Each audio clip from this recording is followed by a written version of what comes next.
আপনারা কমেন্টে জানাবেন। Hello students, welcome to BSACI. হ্যাঁ স্যার, শোনা যাচ্ছে। সকলকে স্বাগত জানাই। শোনাও যাচ্ছে। প্রত্যেককে শুভ সন্ধ্যা। প্রত্যেকে আশা করি খুব ভালো আছো, পিএসসির প্রস্তুতির সঙ্গে আছো। কারণ বহুদিন পর পিএসসি তাদের গেজেট প্রকাশ করেছে, কলকাতা গেজেটে, এবং সেখান থেকে আমরা একটা ধারণা পাচ্ছি যে ভোটের পরেই কিন্তু পিএসসি আসতে চলেছে। আমরা একে একে পিএসসির প্রতিটা সাবজেক্টের আলোচনা শুরু করেছিলাম। প্রথম দুদিন আমরা একটা ইন্ট্রোডাকশন ক্লাস, পিএসসির যে চাকরি, সেই চাকরি মূলত কি, কারা করে, পিএসসি স্কুলগুলো কিভাবে রিক্রুটমেন্ট হয়, সেগুলো নিয়ে আলোচনা করেছি। তারপর একে একে আমরা সাবজেক্টের আলোচনায় এসেছি। আমরা বাংলা বিষয়ের আলোচনা করেছি, আমরা ইতিহাসের আলোচনা করেছি। আজকে আমাদের বিষয় বাংলা, ভূগোল, এবং আগামী দিনে অর্থাৎ আগামীকাল আমরা সংস্কৃতের আলোচনা করব। তো আজকে ইতিমধ্যে বহু জিওগ্রাফি ছাত্রছাত্রীদের আমরা আমাদের সঙ্গে পেয়ে গেছি, এবং আজকে আমাদের সঙ্গে আছেন আমাদের সকলের প্রিয়, সকলের পরিচিত কার্তিক চন্দ্র মণ্ডল স্যার, যিনি বর্তমানে পিএসসি স্কুলে কর্মরত, পিএসসির শিক্ষক, তার বিষয় জিওগ্রাফি। তো আমি আর বেশি কথার ঘন ঘটায় না গিয়ে, আমি জানি তোমরা প্রত্যেকে স্যারের জন্য অপেক্ষা করে আছো যে জিওগ্রাফির প্রস্তুতি কিভাবে নেব, সিলেবাসে কি কি আছে, কিভাবে পড়তে হবে, কোন বই পড়তে হবে, প্রস্তুতির খুঁটিনাটি। কারণ সাফল্যের শুরুতে প্রস্তুতিটাকে গুছিয়ে শুরু করাটা সবার আগে প্রয়োজন। সো আজকে আমি আর দেরি না করে সরাসরি অনুরোধ করব কার্তিক স্যারকে আজকের সেশন শুরু করার জন্য। স্যার। নমস্কার সকলকে। শোনা যাচ্ছে তো স্যার? হ্যাঁ স্যার, শোনা যাচ্ছে। Thank you. সকলকে নমস্কার। বিএসএসিআই ফ্যামিলিতে সকলকে স্বাগত। অমিত স্যার শুরুটা করেছেন। আগে একদিন পিএসসির ওভারঅল আলোচনাতে আমি পিএসসি বিষয়বস্তু বা পিএসসির রুলস অ্যান্ড রেগুলেশন বা ওভারঅল কিভাবে পরীক্ষা হয় সেই সম্পর্কে একদিন ওভারঅল আলোচনা হয়েছিল। যাই হোক, আজকের একদম মানে ফোকাস জিওগ্রাফি। জিওগ্রাফি নিয়েই আজকের আলোচনা হবে। তা মূলত সিলেবাসটি, যেটা আমি আজকে একটা সিলেবাস ধরে একটু আলোচনা করার চেষ্টা করব। আগের বছরে যেটা পিএসসি সিলেবাস ছিল, যেটা সিলেবাস ছিল সেটা হচ্ছে যে ফিজিক্যাল, ইকোনমিক এবং ইন্ডিয়া, জিওগ্রাফি ইন্ডিয়া। মূলত সিলেবাসটিকে দুটি ভাগে ভাগ করা ছিল, একটা ফিজিক্যাল আর একটা হচ্ছে ইকোনমিক জিওগ্রাফি। খুব সরল একটা সিলেবাস, খুব ছোট্ট একটা সিলেবাস। সেটা ধরে নিয়েই আমরা সিলেবাসটা আলোচনা করব বা বিষয়টিকে এগিয়ে নিয়ে যাব, যে কি ধরনের পড়তে হবে, কি করতে হবে। এবং অনেকের একটা প্রশ্ন আছে, যেটা 9, 10 এবং 11, 12-এ আলাদা আলাদা সিলেবাস হবে নাকি। আলাদা আলাদা সিলেবাস বলতে যেটা বোঝায় যে 9, 10-এ সঙ্গে হয়তো 11, 12-এ একটু কিছু বিষয় বাড়তে পারে। আমি আগের দিন সেটা বলেছিলাম। জিওগ্রাফির ক্ষেত্রে কি বাড়তে পারে, কি ধরনের কি হতে পারে, সেটা আজকে অবশ্যই ইন ডিটেলস আলোচনা করব। দুটো সেকশনে সিলেবাসটিকে ভাঙা ছিল। প্রথমেই বলছি যে ফিজিক্যাল জিওগ্রাফির ক্ষেত্রে আমরা যেটা শুরুতেই ফিজিক্যাল জিওগ্রাফির যে সেকশন 1, এই সেকশন 1-এ যেটা মূলত আছে কন্টিনেন্ট অ্যান্ড বেসিন, অর্থাৎ এখানে continental drift theory, plate tectonic theory, earthquake, volcanism সমস্ত এবার ডিটেলসে লেখা আছে। সেই ক্ষেত্রে আমি যেটা বলবো যে যেহেতু কন্টিনেন্টাল ড্রিফট থিওরি চলে আসছে, তাহলে কিন্তু কন্টিনেন্টাল ড্রিফট থিওরি ওয়েগনারের আগে যে টেলারের কনসেপ্ট, এবং কন্টিনেন্টাল ড্রিফট থিওরির ক্ষেত্রে কন্টিনেন্টাল যে সাপোর্টিং যে কনসেপ্টগুলো রয়েছে, জিগসফ ফিটি হোক, পোলার ওয়ান্ডারিং হোক, সবকটাই কিন্তু আমাদেরকে ধরে ধরে পড়তে হবে। কিরকম কোশ্চেন আসতে পারে স্যার এখান থেকে, যে জিগসফ ফিট থেকে? যে দুটো দিক, অর্থাৎ যেটা বালজিং দিক, হয়তো নাম বলে দিল, কোন দুটো জায়গায় বেস্ট মেলানো যাবে, হতে পারে পোলার ওয়ার্ডেনিং থেকে ভারতবর্ষের অবস্থান হতে পারে, আঙ্গারাল্যান্ড, গন্ডওয়ালান বা লরেশিয়া, যাই বলো না কেন, ভারতবর্ষ কোন পার্টি ছিল, এই ধরনের প্রশ্ন আসতে পারে।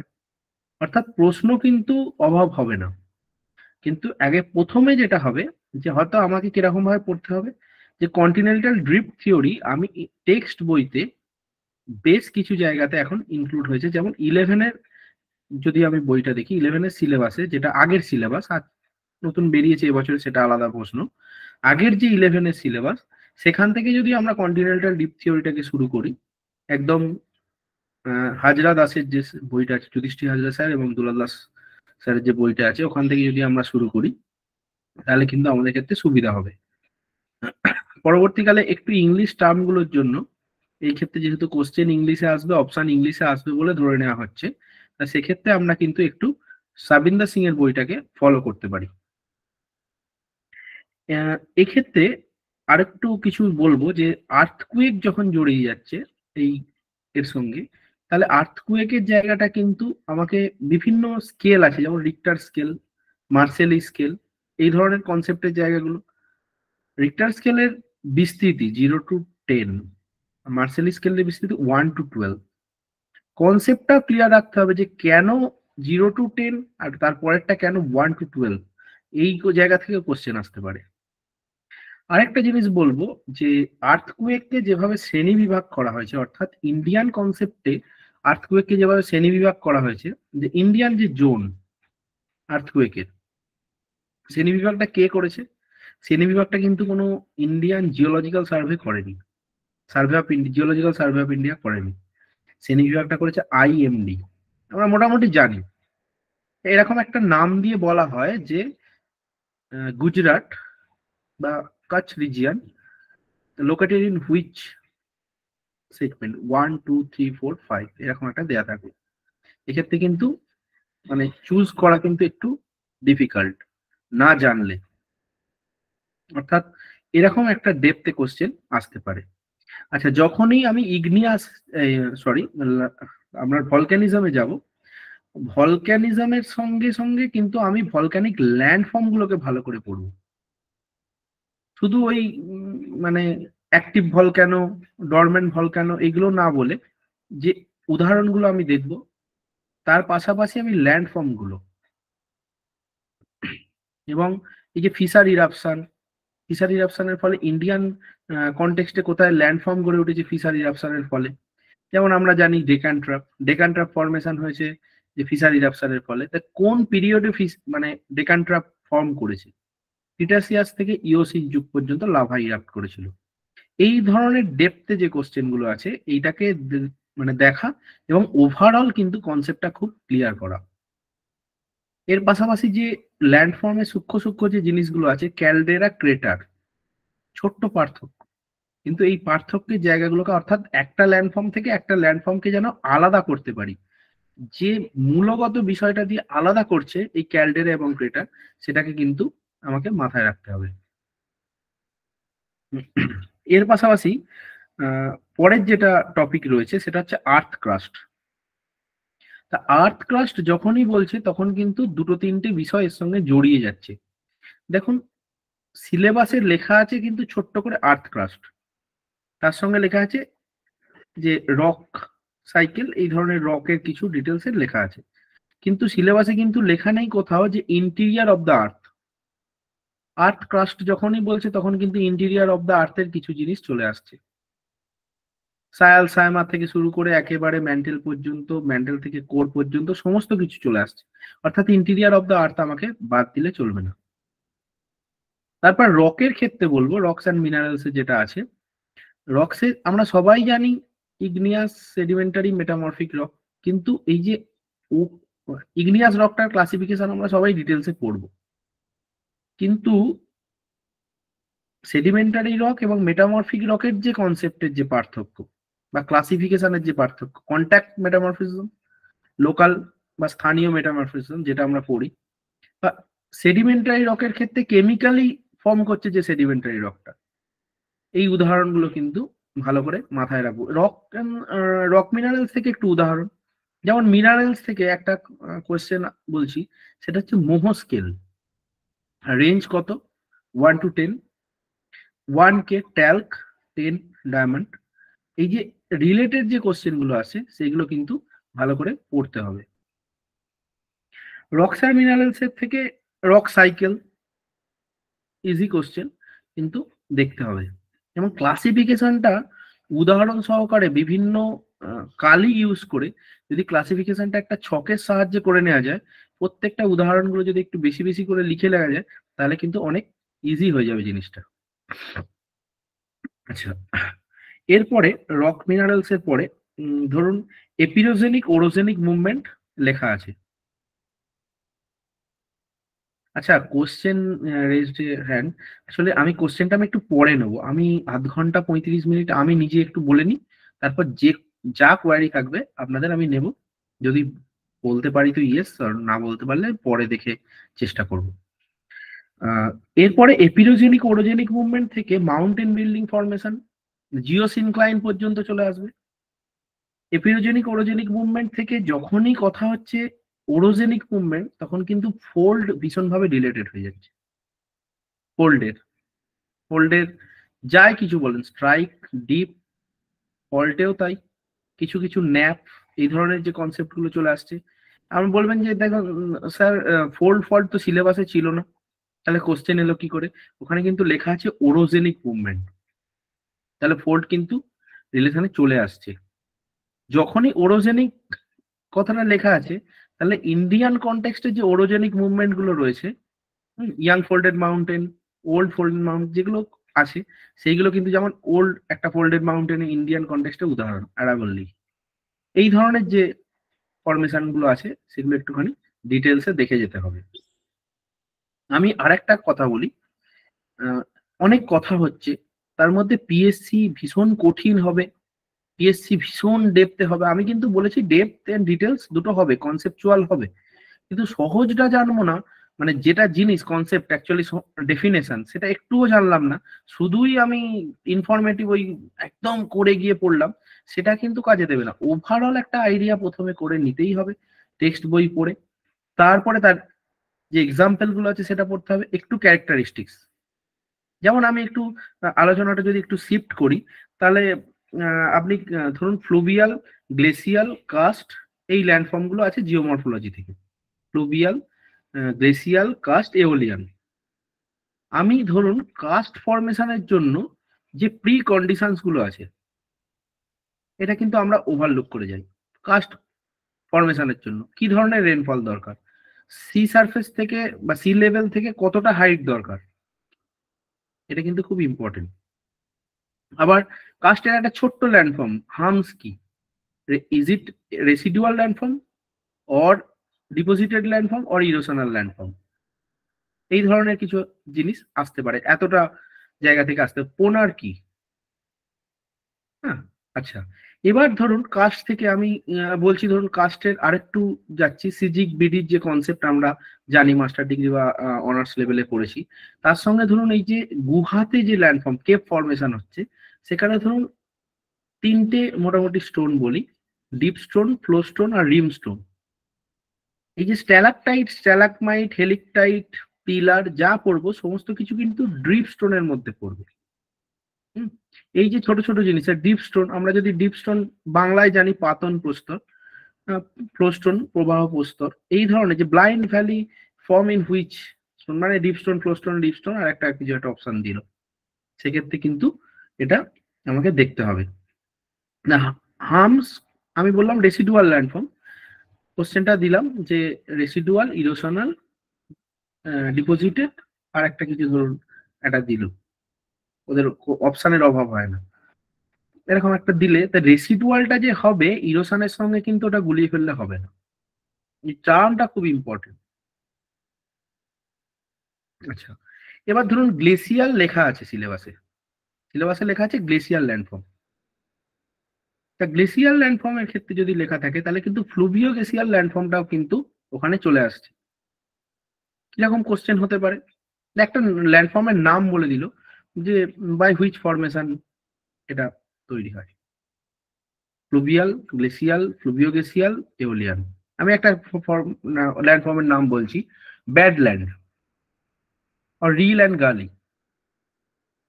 formed by which action?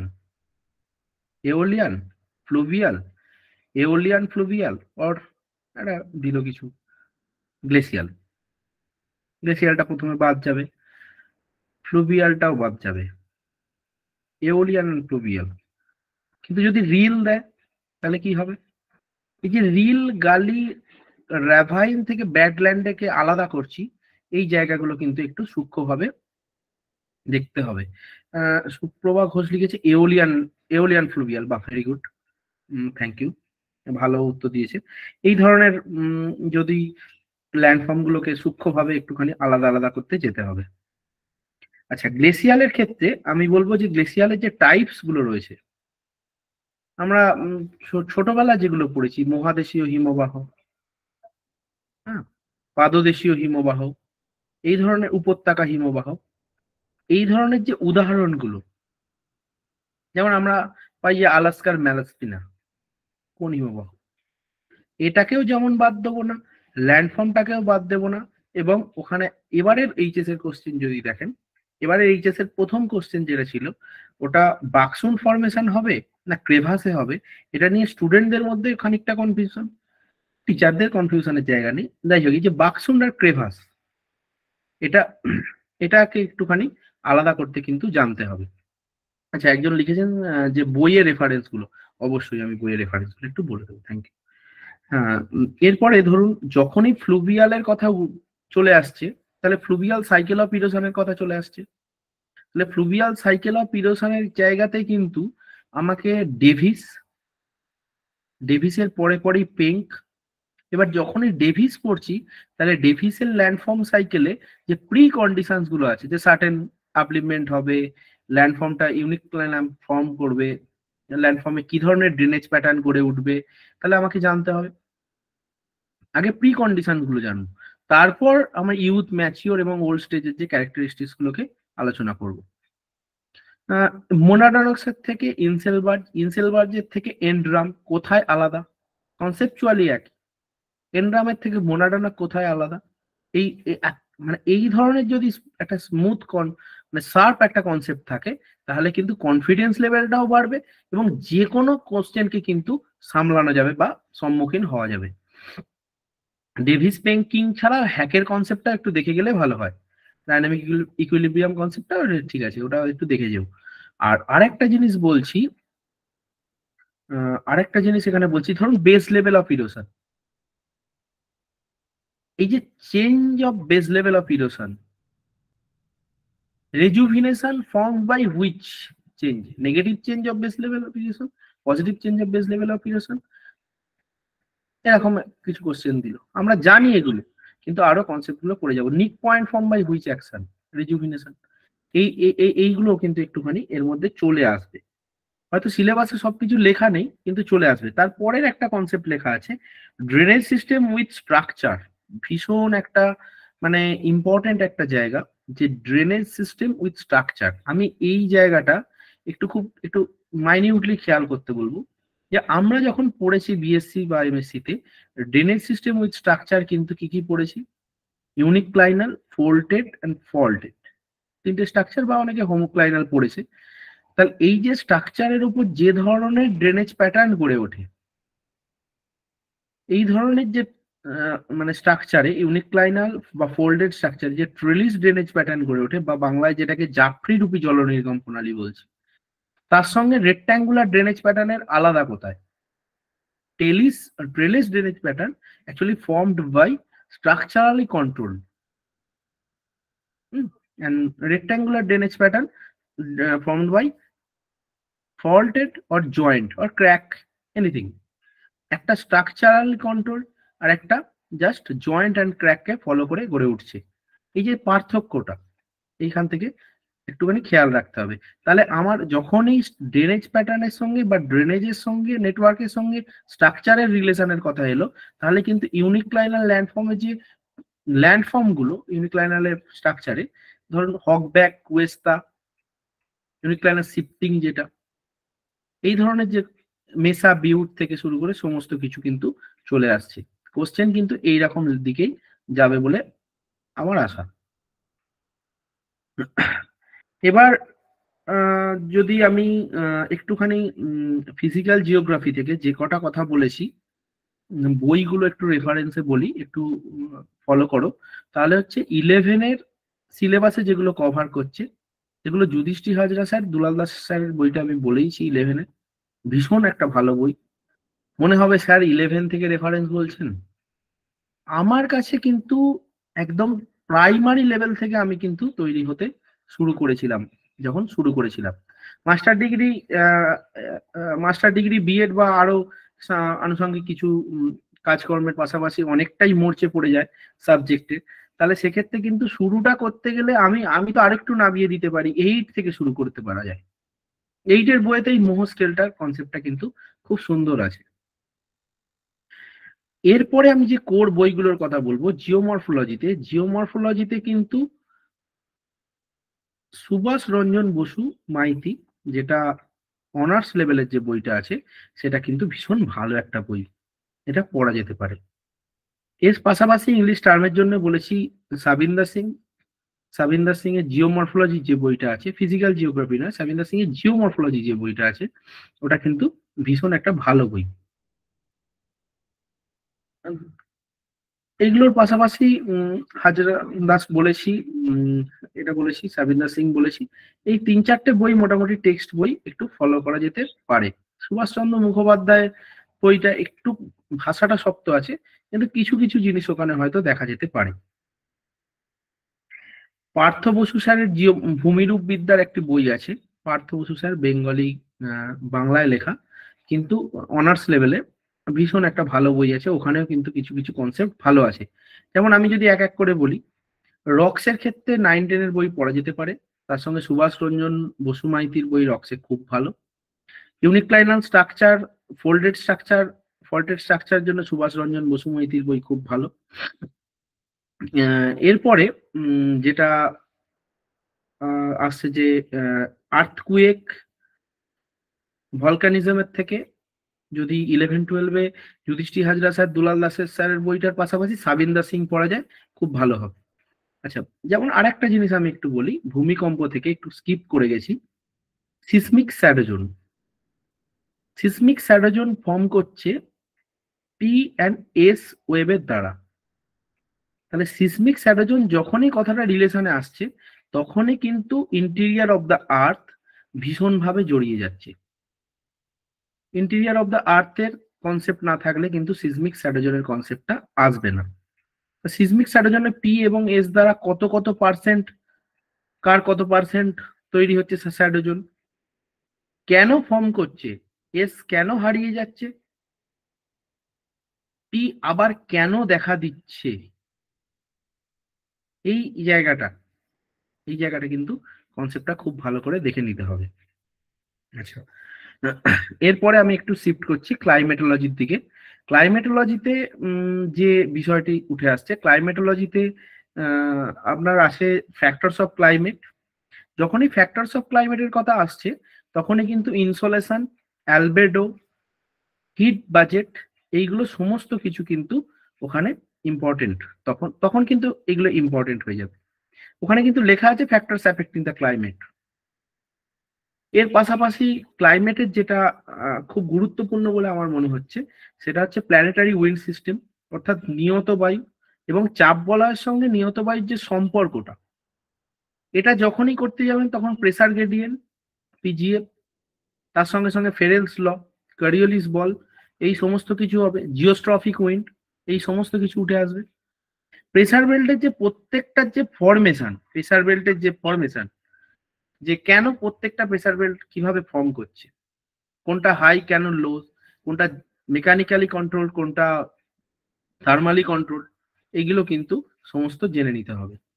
যেমন হর্স ল্যাটিটিউড কোনটাকে বলছে, কেন বলছে।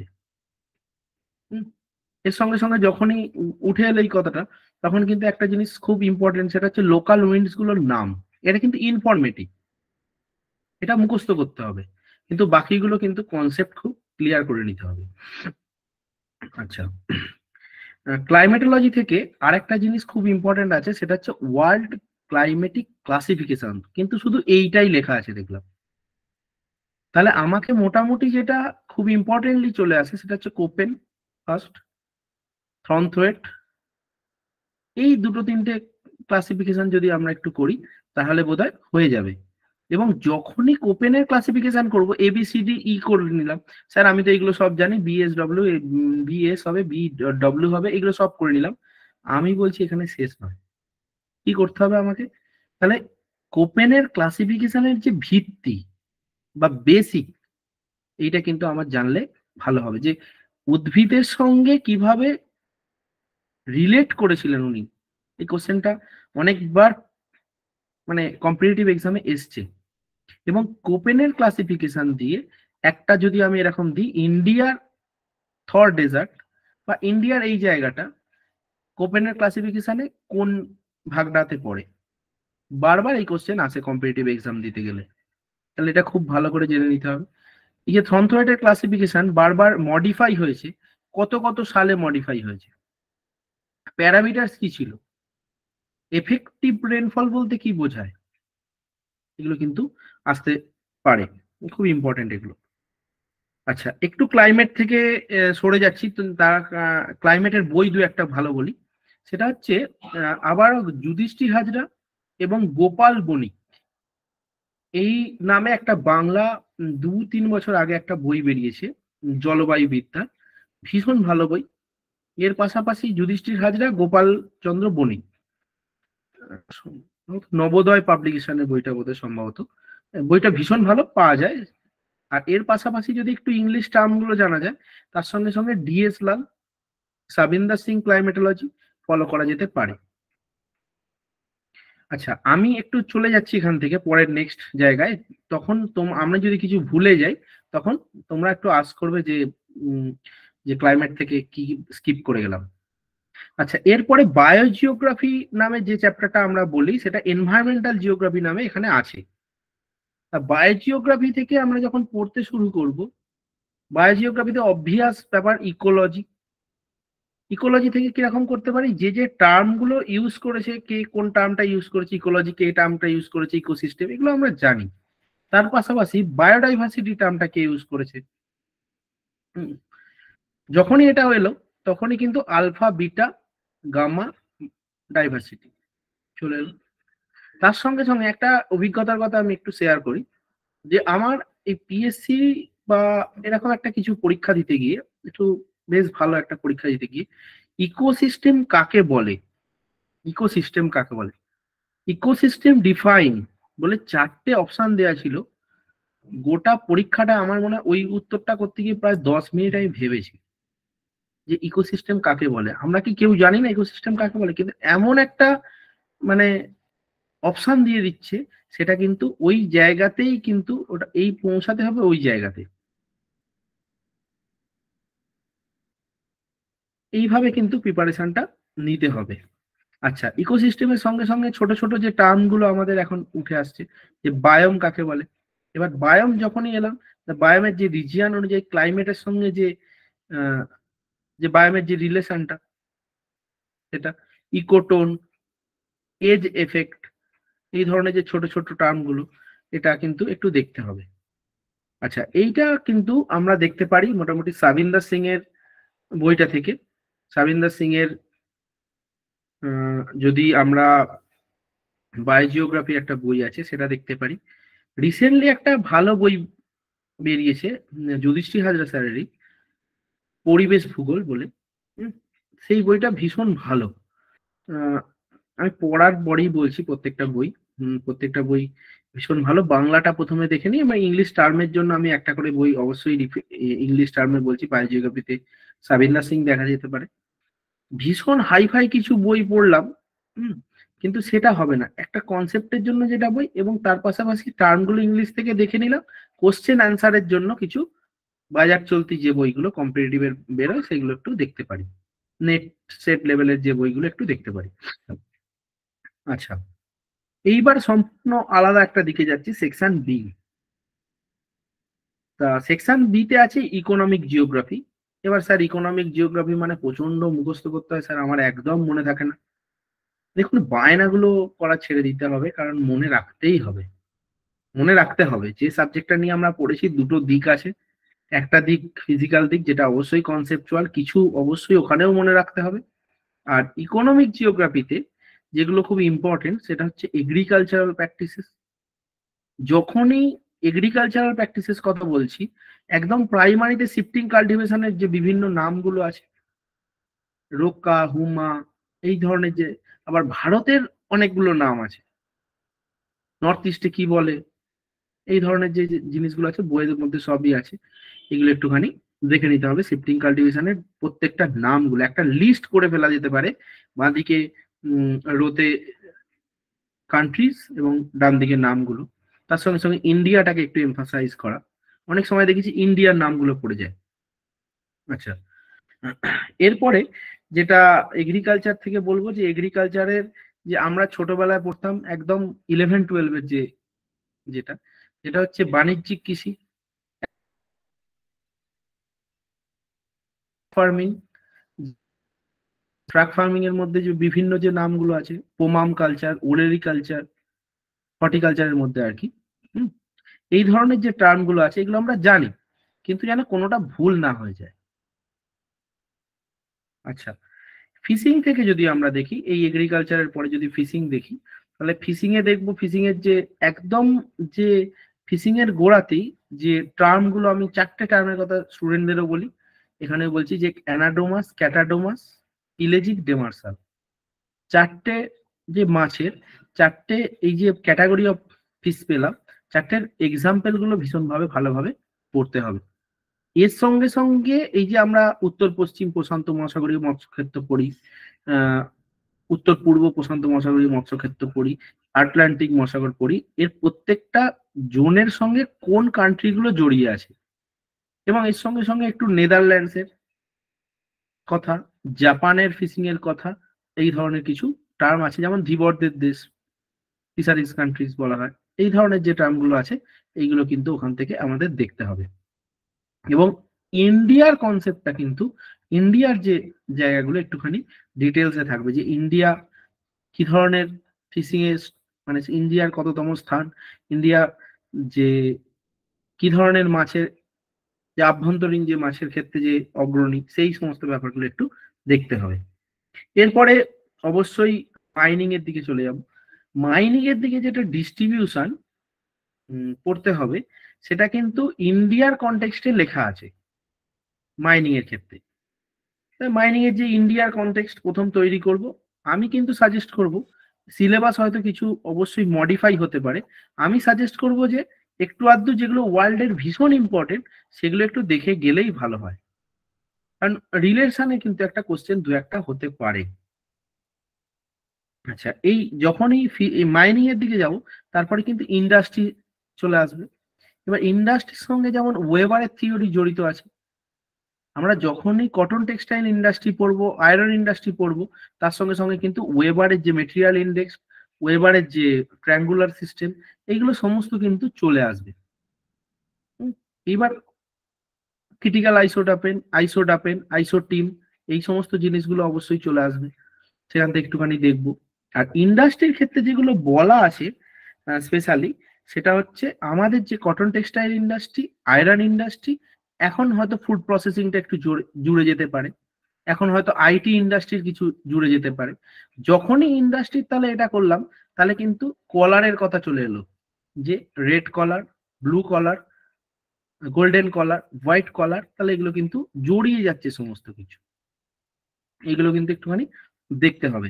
আচ্ছা, ইন্ডিয়ার কনসেপ্ট একদম ইন্ডিয়াকে এমফাসাইজ করে যেগুলো বলা আছে, সেটা হচ্ছে যে এই ইন্ডাস্ট্রিয়াল, মাইনিং, এবং যেটা নেক্সট যেটা আছে এগ্রিকালচার, ইন্ডিয়ার রিলেশনে। এটা কিন্তু ইন্ডিয়ার রিলেশনে এগ্রিকালচার যখনই আসছে, একটা কোশ্চেন পড়েছিল এইচএসে একবার, যে ডাল উৎপাদনে সব থেকে ফার্স্ট কোন রাজ্য, তাহলে আবার কোন অনেকগুলো ডালের আছে, ক্লাসিফিকেশন আছে, তাহলে সেটা কিন্তু কেউ একজন ইউপি বলছে, সেই বছর ওই কনসেপ্টটা এমপি ছিল। যাই হোক, মধ্যপ্রদেশ ছিল। তাহলে ডাল সাধারণত মধ্যপ্রদেশ সবকিছুতে একটুখানি এগিয়ে আছে, একটু দেখবে ভালো করে জায়গাটা। এই ধরনের যে এই যে কোশ্চেন গুলো দিলে এটা মনে রাখা কিন্তু সত্যি একটুখানি কঠিন। এতগুলো ডাল এতগুলো আছে, হ্যাঁ, আর প্রত্যেকটা কৃষির ভারতের রেসপেক্টে দিলে গবেষণাগার একটু মাইনিউটলি ডিটেলসে খেয়াল করলে দেখা যাবে যে ভারতের মাটি গবেষণাগার কোথায় আছে, যোধপুরে আছে। এবারের মাধ্যমিকের কোশ্চেনের ম্যাপ পয়েন্টিং এ পড়েছিল ভারতের কেন্দ্রীয় বনভূমি গবেষণাগার ম্যাপ পয়েন্টিং করতে দিয়েছিল, অর্থাৎ দেরাদুন হবে। তারপরে স্টুডেন্টদের থেকে যদি আমরা এরকম ডিটেলসে জানতে চাই তাহলে কিন্তু টিচারকে কিন্তু সেইটা কমব্যাট করার জন্য কিন্তু তৈরি থাকতে হবে। আচ্ছা, এরপরে একটুখানি যাবো যে ইন্ডিয়ার পপুলেশন এন্ড সেটেলমেন্ট। প্রথমে পপুলেশনে আসি। পপুলেশনে কিন্তু যে যে কটা কনসেপ্ট আছে, এজ সেক্স পিরামিড, পপুলেশনের ডেমোগ্রাফিক ট্রানজিশন থিওরি, ইন্ডিয়া কোথায় অবস্থান করছে, অর্থাৎ ডেমোগ্রাফিক ট্রানজিশন থিওরি কোন পর্যায়ে অবস্থান করছে, সেকেন্ড অ্যান্ড থার্ড এর মাঝখানে, কেন সেকেন্ড কেন থার্ড, এই ধরনের। যাই হোক, এবার এজ সেক্স পিরামিড, বিভিন্ন যে এজ সেক্স পিরামিড আছে সেই এজ সেক্স পিরামিডে কে কোথায় ফিট করছে, নাশপাতির মতো কোন দেশগুলো, কমলা লেবুর মতো কোন দেশগুলো, আমরা যে কোন জায়গায় আছি, এই জায়গাগুলো এজ সেক্স পিরামিডে কিন্তু ভীষণ ইম্পর্টেন্ট। যখনই পপুলেশনে এই ধরনের জায়গাটা পৌঁছে গেলাম, আমি আরেকটু যেটা একটু যোগ করে দেবো, HDI index, human development index.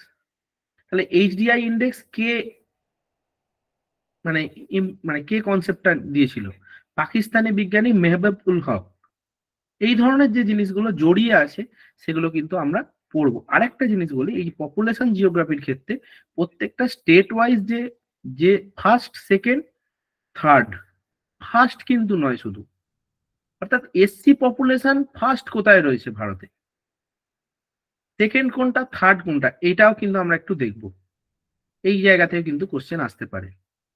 এবার যেটা সেক্স রেশিওতে ফার্স্ট সেকেন্ড থার্ড কোথায় আছে, বেশি কোনটা, কমের দিক থেকে কোনটা, এটা সেক্স রেশিওতে আমি বলছি। এডুকেশন স্ট্যাটাসের দিক থেকে হাইয়েস্ট কোনটা, একদম মিনিমাম কোনটা, পপুলেশন কনসেন্ট্রেশন বা পপুলেশন ডেন্সিটির ক্ষেত্রেও তাই। ওখানে পপুলেশন জিওগ্রাফির ক্ষেত্রে একদম ডিটেলসে একদম কিন্তু ভারতের প্রত্যেকটা ডেটা কিন্তু দেখবো। একটা জায়গা হচ্ছে 2011 সালে লাস্ট সেন্সাস হয়েছে, 2021-এর সেন্সাস কিন্তু এখনো বেরোয়নি, ওই 2011 সেন্সাসটাই পড়বো। মানে এইটা যদি হলো তাহলে এরকম যদি কোশ্চেন আসে যে ভারতে কতবার জনগণনা হয়েছে, এইরকম কিন্তু কোশ্চেন আসতে পারে। কবে শুরু হয়েছিল জনগণনা ভারতে, এই ধরনের কোশ্চেন সেন্সাস থেকে আসতে পারে। সেটেলমেন্টের ক্ষেত্রে যখনই সেটেলমেন্টের দুটো আমি যদি জায়গা বলে দিই, একজন খুব ভালো উত্তর দিয়েছে যে 1872, অনেকেই তৈরি আছে একদম, খুব ভালো অনেকে উত্তর দিচ্ছে। যাই হোক, সেটেলমেন্টে আরবান, যখনই আরবান এবং রুরাল ক্লাসিফিকেশনের কথায় আসবো তখন কিন্তু according to Indian census urban এবং রুরালের যে কনসেপ্টটা শুধু কিন্তু পপুলেশন নয়, number of population engaged with agriculture labours, ওটা যে rural, number of population engaged in other sectors, এটা হচ্ছে আরবান। ডেন্সিটিটা ইম্পর্টেন্ট, এই জায়গাগুলো একটুখানি দেখবো। আচ্ছা, সেটেলমেন্টের ক্ষেত্রে আরেকটা আমি সাজেস্ট করব, সেটেলমেন্টের অনেকগুলো টার্ম আছে, যেমন কনারভেশন, টার্মটা কে ফার্স্ট ইউজ করেন, কনারভেশনটা কি, মেগালোপলিস, তার সঙ্গে সঙ্গে ট্রায়ানোপলিস, একুমেনোপলিস, এই ধরনের যে টার্মগুলো জড়িত আছে এগুলো কিন্তু সেটেলমেন্ট থেকে ভীষণ ভালো করে পড়তে হবে। এবং সেটেলমেন্টের ক্ষেত্রে আরেকটা জিনিস, এই যে সেটেলমেন্ট প্যাটার্ন গুলো আছে, যেমন স্টার শেপ প্যাটার্ন ফর্ম করে কোথায়, সাধারণত বলা হয় স্টার শেপ প্যাটার্ন ফর্ম করে ফেরিঘাটের কাছে। এই ধরনের যে ছোট ছোট জিনিস আমার এখন যেটা মনে আসছে আমি সেটা বলছি, কিন্তু এই ধরনের যে রিলেশনের যে কোশ্চেন গুলো কিন্তু আসতে পারে। আচ্ছা, মোটামুটি ওভারঅল আমি একদম শুরু থেকে শেষ পর্যন্ত টানা বললাম। এবার একটু বইগুলো বলে দিই। ইকোনমিক জিওগ্রাফির ক্ষেত্রে যে বইগুলো বলবো, ইকোনমিক জিওগ্রাফির ক্ষেত্রে কোনো নির্দিষ্ট এরকম ভাবে বই নয়। ইকোনমিক জিওগ্রাফির ক্ষেত্রে অনীশ চট্টোপাধ্যায় স্যারের যে বইটা রয়েছে অর্থনৈতিক ভূগোল, সেটা দেখা যেতে পারে। অনেক কনসেপ্ট সেখানে খুব ভালো রয়েছে, অনার্স লেভেলে আমরা ওটা পড়তাম যেটা। আর তারপরে ইকোনমিক জিওগ্রাফিতে এগ্রিকালচার, ইন্ডাস্ট্রির জন্য আলাদা আলাদা করে কে সিদ্ধার্থ এই ধরনের বই আছে। কে সিদ্ধার্থের ক্লাইমেটোলজির বইটাও খুব ভালো বই। এর পাশাপাশি যেটা করব যে 12-এ আমাদের পপুলেশনের সিলেবাসটা কিন্তু রয়েছে, পপুলেশন সেটেলমেন্টের সিলেবাসটা কিন্তু 12-এ রয়েছে। তা সেক্ষেত্রে সেন্সাসের ডেটাগুলো আরেকটু যদি আমরা ওয়েবসাইট থেকে বা একটু অথেন্টিক কোনো জায়গা থেকে নিতে পারি। আর ভারতের ভূগোল, পশ্চিমবঙ্গের ভূগোল বলে একটা বই আছে, সেখান থেকেও নেওয়া যেতে পারে, কোনো অসুবিধা নেই কোথাও থেকে নেওয়ার ক্ষেত্রে। আর এখান থেকে আরেকটা জিনিস একটু মিস করেছি, সেটা হচ্ছে পাওয়ার, কনভেনশনাল, নন কনভেনশনাল। আমি বলবো নন কনভেনশনাল এনার্জি যেটা রয়েছে, সেক্ষেত্রে যে ডেভেলপমেন্টটা হচ্ছে, রিসেন্ট যে ডেভেলপমেন্ট গুলো হচ্ছে, যেমন রিসেন্ট সৌরশক্তি, সব থেকে সৌর একটা পুকুর সব থেকে বড় কোথায় উদ্বোধন হলো, কোন প্রজেক্ট নেওয়া হয়েছে, একদম কারেন্ট ডেটা পড়তে হবে কি, একদম অ্যাবসলিউটলি কারেন্ট ডেটা পড়তে হবে, একদম বলে দেবে অ্যাকর্ডিং, মানে পপুলেশনের ক্ষেত্রে অবশ্যই বলবে 2011, কিন্তু এই যে মিনারেলস এবং এই যে নন কনভেনশনাল এনার্জির যে বিভিন্ন জায়গাগুলো, সেইগুলো কিন্তু একদমই আপনাকে রিসেন্ট ডেটাটা পড়তে হবে। যেমন পারমাণবিক বিদ্যুৎ ক্ষেত্রে আমি একটু বলি, ফার্স্ট কোনটা হয়েছে, তারাপুর মুম্বাই, তারপর এখন সব থেকে বড় কোনটা, এটা কিন্তু আমি লাস্ট দেখলাম 9-এর বইতে, কিন্তু এটা 9-এর সিলেবাসে কিন্তু এই নন কনভেনশনাল এনার্জি কিন্তু ইনক্লুডেড আছে। ওখানেও কিন্তু ডেটাগুলো খুব সুন্দর করে দেওয়া আছে।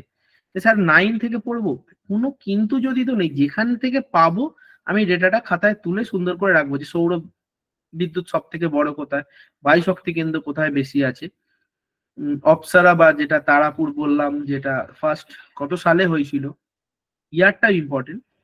আচ্ছা, এক্ষেত্রে আবার ইন্ডিয়ান যে রিভার ভ্যালি প্রজেক্ট গুলো রয়েছে পাওয়ারের সঙ্গে, তাহলে কিন্তু এটা জড়িয়ে যাচ্ছে। আর আরেকটা পিএসসি সিলেবাসে কিন্তু ইন্ডিয়ান রিভার ভ্যালি প্রজেক্টটা আলাদা করে লেখাও আছে, আমি একটু স্কিপ করে গেছিলাম। এই যে ইন্ডিয়ান রিভার ভ্যালি প্রজেক্ট যখনই আসছে, তাহলে মাল্টিপারপাস প্রজেক্টের যে প্রত্যেকটার যে নামগুলো আছে, কোন নদীর তীরে গড়ে উঠেছে, ভাকরা নাঙ্গাল, শতদ্রু নদী, এই ধরনের সব থেকে বড় দীর্ঘতম কোনটা বাঁধ, এই ধরনের কোশ্চেন আসতে পারে। একটু যদি আরেকটু সব থেকে ওল্ডেস্ট যে মাল্টিপারপাস প্রজেক্ট কোনটা, ডিভিসি, এই ধরনের জিনিসগুলো একটুখানি দেখা যেতে পারে। আচ্ছা, আমি মোটামুটি আমার দিক থেকে একটা আলোচনা দেবার চেষ্টা করলাম, সরি, একটা সংক্ষিপ্ত সময়ের মধ্যে। এবার আমি একে একে একটু কোশ্চেন নেওয়ার দিকে যাব।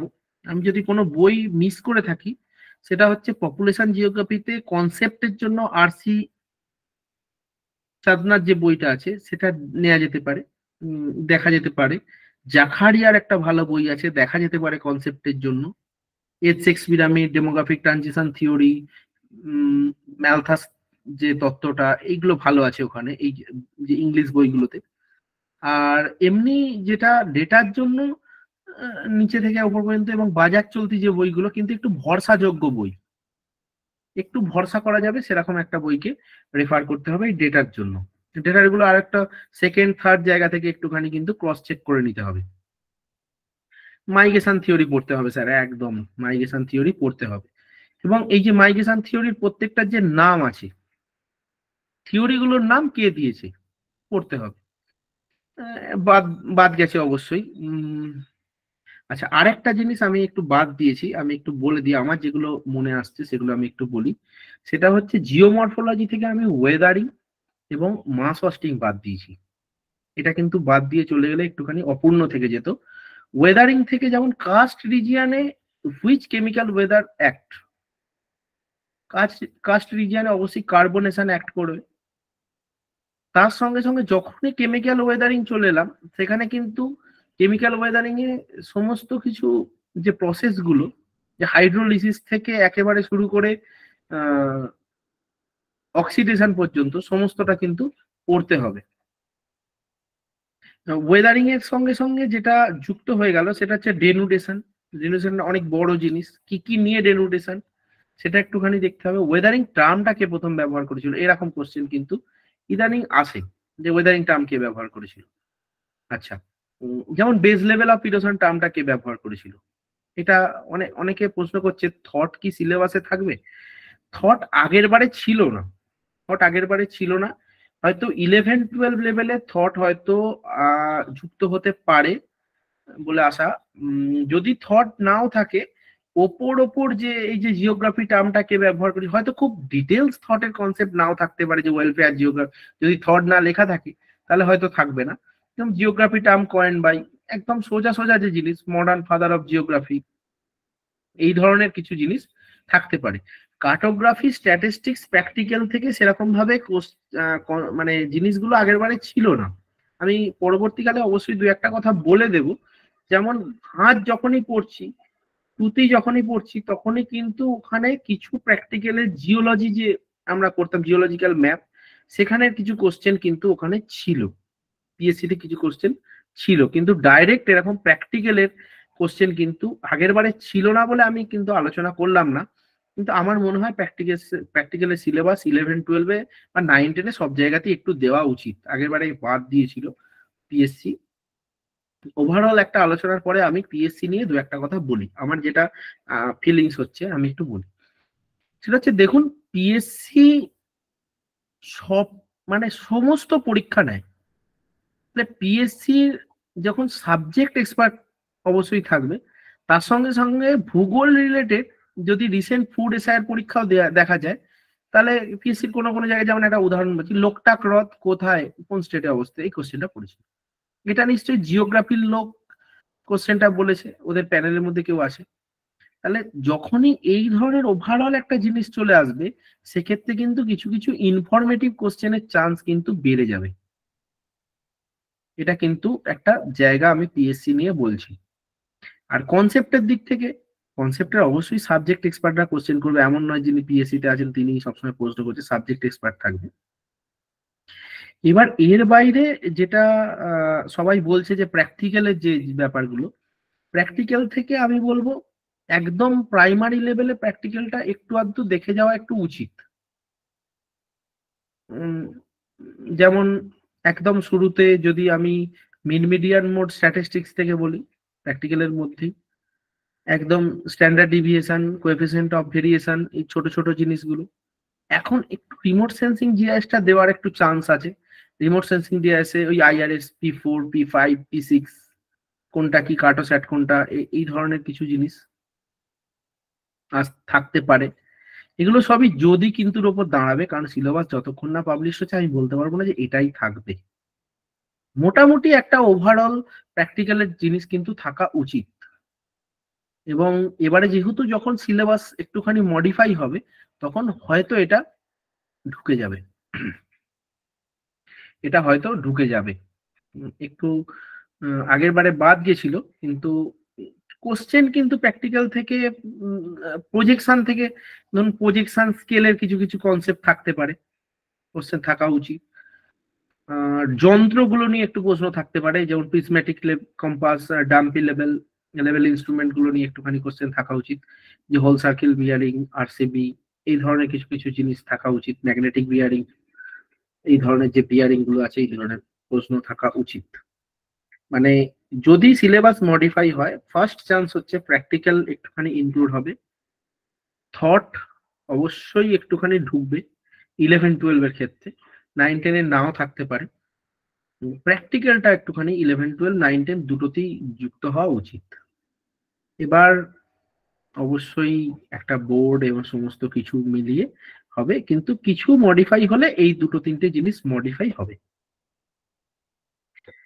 আচ্ছা, আমার দিক থেকে মোটামুটি যেগুলো বলার আমি বলেছি। এবার যে প্রশ্নগুলো থাকে একটুখানি আপনারা করতে পারেন। অমিত স্যার, যারা যারা প্রশ্ন করতে চাইছেন একে একে হ্যান্ড রেজ করবেন, আমি নাম বলবো, তারপরে প্রশ্ন করবেন।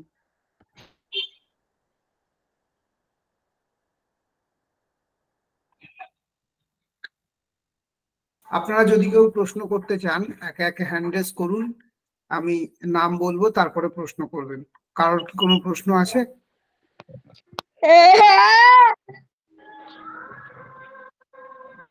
কারণ কোনো প্রশ্ন থাকলে হাত তুলবেন।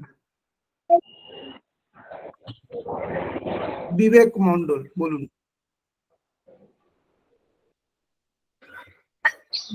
সরি। বিবেক মন্ডল বলুন। স্যার, আমি যেটা বলছিলাম আর কি, যে 2016 সালের এসএলএসটির প্রশ্নটা এবং মাদ্রাসের প্রশ্নটার মধ্যে আমি একটা জিনিস লক্ষ্য করেছি। 16টাতে স্যার বেশিরভাগই ভূগোলের বাংলা টার্ম গুলো ইউজ হচ্ছিল, কিন্তু মাদ্রাসার কোশ্চেনে বেশিরভাগ প্রশ্নই ইংলিশের টার্ম ইউজ হচ্ছে। তাহলে কি আশা করা যায় পিএসসি টায় অনেক বেশি ইংলিশ টার্ম ইউজ হবে? পিএসসি কোশ্চেন আগের বারে ইংলিশে ছিল, ফলে ইংলিশ টার্ম, হ্যাঁ ইংলিশ ভার্সনে ছিল এবং অপশনও ইংলিশেই ছিল, ফলে ইংলিশ থাকবে এটাই আশা করা যায়। আর যদিও বাংলাতে এবারে দেয় তাহলে কিন্তু তাও ইংলিশ টার্ম গুলো থাকবে এবং ইংলিশ ব্র্যাকেটে লেখাও থাকবে, এটা আশা করা যায়, একটা স্ট্যান্ডার্ড কোশ্চেন হবে।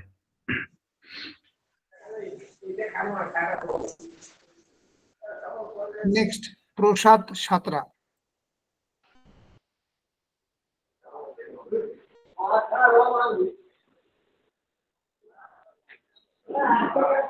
প্রসাদ সাঁতরা, প্রশ্ন থাকলে প্রশ্ন করুন।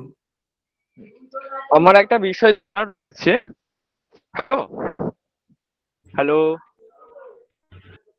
হ্যালো, হ্যাঁ বলুন। শুনতে পাচ্ছেন? হ্যাঁ বলুন, শুনতে পাওয়া যাচ্ছে, হ্যাঁ শোনা যাচ্ছে। বলছি স্যার, মাদ্রাসা সার্ভিস কমিশনের পরীক্ষা হলো, ঠিক আছে? তো ওখানে আমরা দেখতে পাই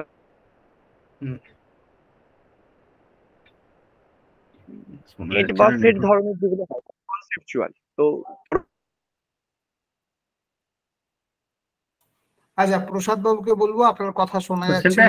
কোশ্চেনটা একটু এসএমএস এ মানে মেসেজ করে লিখে দিন, হ্যাঁ মেসেজ করে লিখে দিন। প্রীতিলতা ওঝা।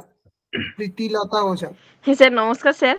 স্যার আমি একটা কোশ্চেন জিজ্ঞাসা করছি স্যার। আমি বলছি যে স্যার আমরা তো সব ডেটা সেন্সাস অনুযায়ী পড়ি, কিন্তু স্যার কারেন্ট সিনারিও কি কিছু জানার চেষ্টা করি? মানে ধরুন স্যার, মিনারেল বা ইন্ডাস্ট্রি এখন তো সবকিছু একটু হলেও চেঞ্জ হয়েছে। স্যার এগুলো কি কিছু কারেন্ট পড়তে হবে বা পপুলেশনের দিক থেকে? আমি বলার সময় বলছি একটু প্রবলেম আছে কারণ, হ্যাঁ থ্যাংক ইউ। আমি বলার সময় বলেছি যে পপুলেশনের দিক থেকে কিন্তু 2011 সেন্সাসটাই পড়লে হবে, যেহেতু যদি 21 সেন্সাস যদি না বেরিয়ে গিয়ে থাকে, এখনো বেরোয়নি, বেরোনোর সম্ভাবনা আছে, বলা হচ্ছে 1 বছর ধরে বেরোয়নি। যাই হোক, মিনারেল রিসোর্স এবং এনার্জি রিসোর্স যেটা আমি বলেছি, সেক্ষেত্রে কিন্তু কারেন্ট ডেটাটা কিন্তু বেরোয় প্রত্যেকবারে, এবং বইগুলোও চেষ্টা করে কারেন্ট জিনিসটা দিয়ে দিতে। এগ্রিকালচারাল প্রোডাকশনের ক্ষেত্রে, ওই যে ধান গম, এই যে আখ পাট, এই ধরনের প্রোডাকশনের ক্ষেত্রেও কারেন্ট ডেটা কিন্তু ইন্ডিয়াতে বেরোয়, প্রতি বছর বেরোয় 22, 23, 23, 24 অনুযায়ী, এরকম ভাবেই বলে দেবে যে 22, 23 অনুযায়ী কে ফার্স্ট। কারেন্ট ডেটাটা কিন্তু সেক্ষেত্রে পড়তে হবে প্রোডাকশন গুলোর ক্ষেত্রে। মিনারেল রিসোর্স হতে পারে, এগ্রিকালচার প্রোডাকশন হতে পারে, পাওয়ার বা এনার্জি, যে কোনো যেটাই বলেন, সেটা কিন্তু রিসেন্টটা পড়তে হবে। Next. Thank you sir. Mrinmoy Deb Adhikari. নমস্কার sir. Sir sir West Bengal SSC থেকে যদি ওয়েস্ট বেঙ্গল পিএসসি তে যাওয়া যায়, মানে তাহলে কি স্যার জব পে প্রোটেকশন এবং সার্ভিস কন্ডিশন পাওয়া যেতে পারে? পাওয়া যাবে না, আগের বারে যারা এসছেন তারা পায়নি, মানে ওই জন্যই না বলে দিলাম। আমারই জানা পরিচিত অনেকে আছেন যারা এসছেন, তারা কিন্তু পে প্রোটেকশন, সার্ভিস কন্টিনিউশন কোনোটাই পাননি। Thank you sir. Thank you. Arijit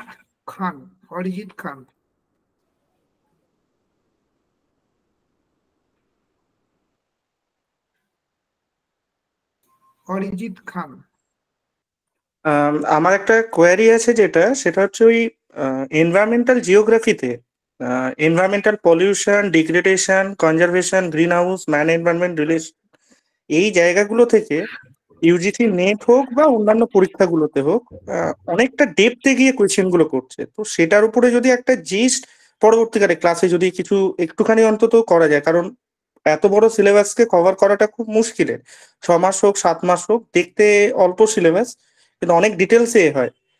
তো এই এনভায়রনমেন্টাল জিওগ্রাফির উপরে অনেক ডেপথে প্রায় প্রত্যেক পরীক্ষায় 3 থেকে 4টে করে কোয়েশ্চেন আসে। সেই কিয়োটো প্রোটোকল থেকে শুরু করে মন্ট্রিল প্রোটোকল বা রামসার সাইট, এই ডেপথে গিয়ে যদি একটা পরবর্তীকালে একটা যদি ক্লাসের কিছু একটা ব্যবস্থা করা যেত তাহলে ভালো হতো। Thank you. সেটা যেটা ব্যাপারটা হচ্ছে, ও ভীষণ একটা ইম্পর্টেন্ট কথা মানে উনি বলেছেন। মানে স্কিপ করে গিয়েছিলাম। তার সঙ্গে সঙ্গে যদি বলি যে ম্যান এনভায়রনমেন্টাল রিলেশনের ক্ষেত্রে যে ভারতে যে আন্দোলনগুলো গড়ে উঠেছে, যেটা নর্মদা বাঁচাও আন্দোলনই হোক আর চিপকো আন্দোলনই হোক, তার প্রত্যেকটা ইয়ার যদি একটু দেখা যায় খুব ভালো হয়। মন্ট্রিল প্রোটোকল 1987 এর যে প্রোটোকলটা এখন শুধু নয়, তার যে রেজলিউশনটা নেওয়া হয়েছে 1992-তে, যে রেজলিউশন গুলো নেওয়া হয়েছে, এইগুলোও কিন্তু একটুখানি দেখতে হবে। মানে not only the year and the organization issue and others, also the which preference area actually selected for this Montreal Protocol and 1992 Rio de Janeiro হোক, Earth Summit, মানে whatever the things, মানে অ্যাকচুয়াল যেটা হওয়া উচিত সেটা হচ্ছে যে ইয়ারটা আগে পড়তো। এখন কিন্তু বিষয়গুলো ভিতরে ঢুকেও প্রশ্ন আসে দু একটা হলেও।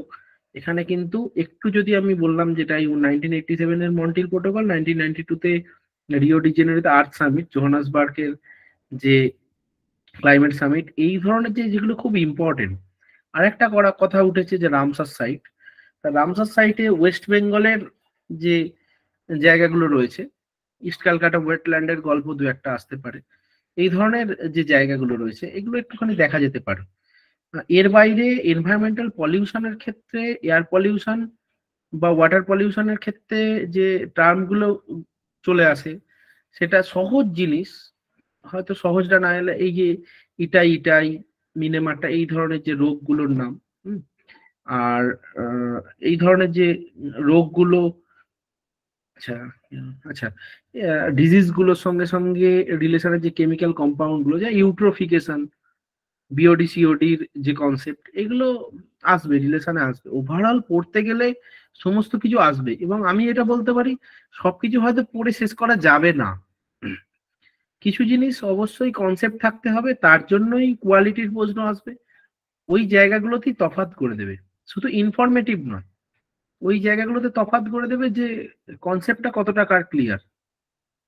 পলিউশনের ক্ষেত্রে অনেক কনসেপচুয়াল ব্যাপার রয়েছে, কেমিক্যাল কম্পাউন্ডস এর ক্ষেত্রে অনেক কিছু রয়েছে। যেমন একটা গ্যাসের, আমি সেদিন একটা কম্পিটিটিভ এক্সামের কোয়েশ্চেন দেখলাম যে কেমিক্যাল, যে যে গ্রিন হাউস গ্যাস, এদের মধ্যে কোনটি নয়।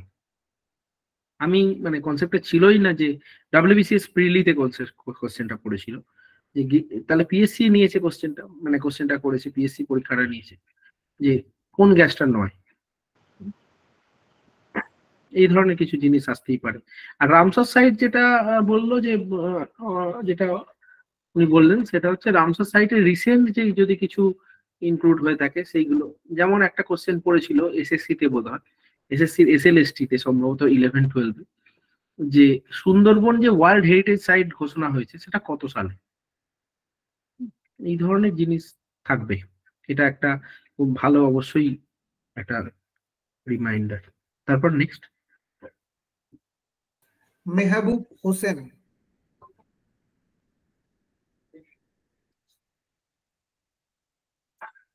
নিতা পাল।